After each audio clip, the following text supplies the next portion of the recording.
একদিকে মা মেয়ে, অন্যদিকে মা ছেলে। যাচ্ছে আসছে, কোনো মতেই থামছে না।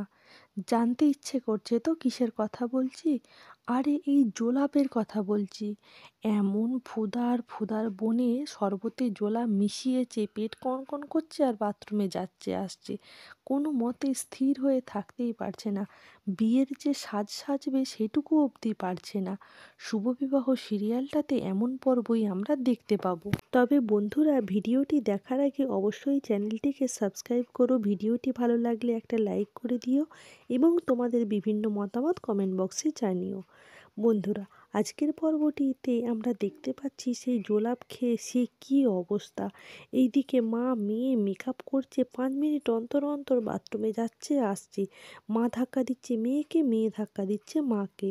মেয়ে বলে, আজকে আমার কী অবস্থা, বিয়ের দিনে কে জানতো এরকম হবে। আর দেখো শুধুমাত্র আমাদেরই কি হচ্ছে, কে জানে এইসব আবার ফুদার প্ল্যান নয় তো। 5 মিনিট ছাড়া ছাড়া যাওয়া আসা দেখে মেকআপ ম্যান প্রচণ্ড রেগে যায়। মেকআপ ম্যান বলে, আমি আর আপনাকে সাজাতে পারবো না, আপনি এই 5 মিনিট করে বসছেন, এতে কি আর এত মেকআপ কমপ্লিট করা যায়?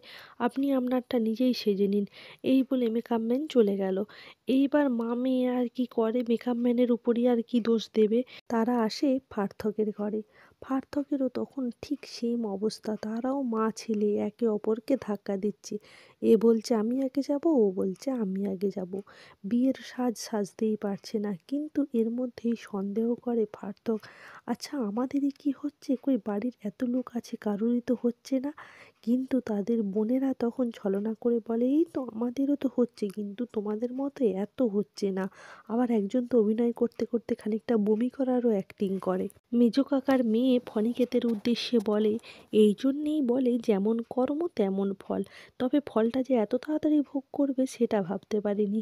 এইদিকে ছোট কাকা সেখানে উপস্থিত হয় একটা ওআরএসের জল নিয়ে। সেটা তার ছেলেকে দিতে থাকে আর কতকগুলো ওষুধও দিতে থাকে। এইবার ওষুধ নিয়ে হাঁকড় কামড় পড়ে যায়, মানে এ বলে আমি খাবো, ও বলে আমি আগে খাবো।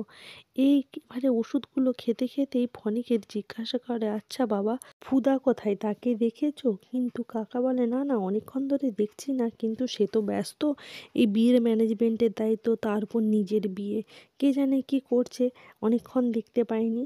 তখন পার্থকের মনে সন্দেহ হয় যে তাহলে সে কি নেই আর এইসব কি ওরই কাণ্ড। যদিও খানিকক্ষণ আগে থেকেই মনে মনে কল্পনা করছিল, তাই নিজে ভাবে যে এরকমভাবে বাথরুম গেলে আর চলবে না, তাই ওষুধগুলো অনেকগুলোকেই একসঙ্গে খেয়ে নেয় এবং ভাবে যে ফুদাকে দেখতেই হবে সে কোথা গেছে। আর এইদিকে তখন ফুদার দলবল যে পৌঁছে যায় সেই পার্থকের ডেরায় এবং সেইখানে সকালে লোকের সাথে বলে যে আমরা একটু থাকতে চাই এখানে একটা রাতের মতো, আমরা তবে নাচ গান করে রাত্রিটা তোমাদের পুষিয়ে দেবো, কালকে সকালেই আমরা এখান থেকে চলে যাব।